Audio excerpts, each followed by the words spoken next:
Dans cette vidéo, vous allez découvrir comment égaliser la crinière en gardant un effet fait au peigne, mais sans arracher les crins et donc sans aucune douleur pour votre cheval. Pour commencer, vous aurez besoin de démêlants. Ici, c'est un mélange fait maison, mais sinon j'apprécie tout particulièrement le démêlant de chez Fuganza. Vous pouvez voir que je vais aussi utiliser des ciseaux à lame très courte pour avoir plus de précision, c'est indispensable. Munissez-vous également d'un peigne et d'une brosse pour crins.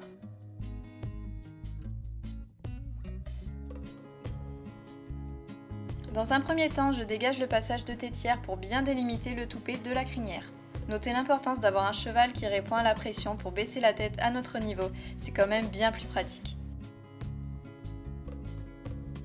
Je coupe donc à ras une zone d'environ 5 cm de long. Je le fais au ciseau, mais c'est encore bien plus pratique et plus rapide si vous pouvez le faire à la tondeuse.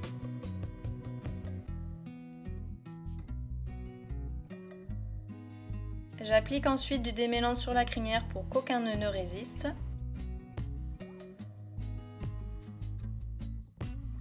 Je démêle méticuleusement pour placer tous les crins du même côté et avoir une crinière la plus droite possible.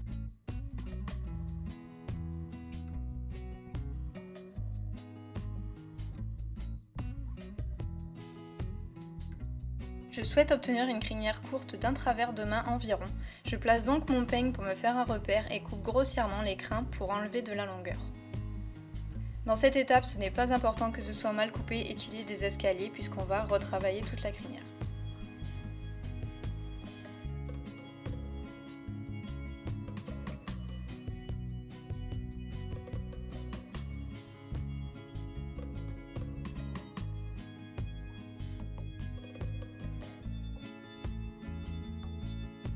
Prenez ensuite votre peigne pour pouvoir couper le plus droit possible.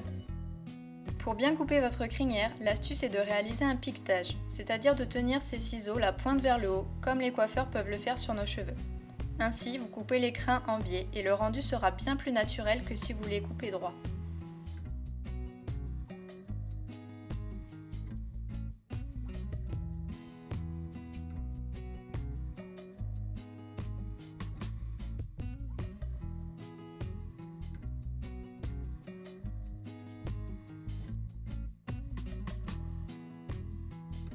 C'est extrêmement agréable d'avoir un cheval qui n'appréhende pas la douleur que votre main va créer lors de l'arrachage du crin.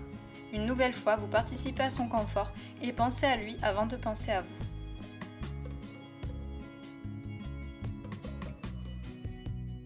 Je fais la crinière en plusieurs sections, 3 en général, ainsi j'ai une ligne à suivre avec la crinière déjà faite. Une nouvelle fois, vous coupez grossièrement la longueur et vous égalisez le tout petit à petit en coupant le plus verticalement possible.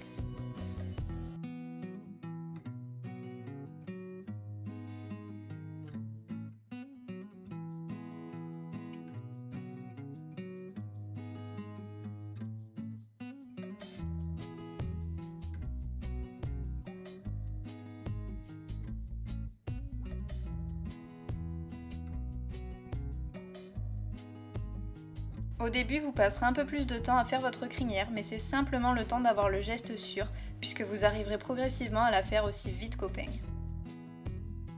Et voici le rendu final. La crinière est bien brossée, donc relativement droite, mais avec les mouvements du cheval, le rendu est tout de suite encore plus naturel.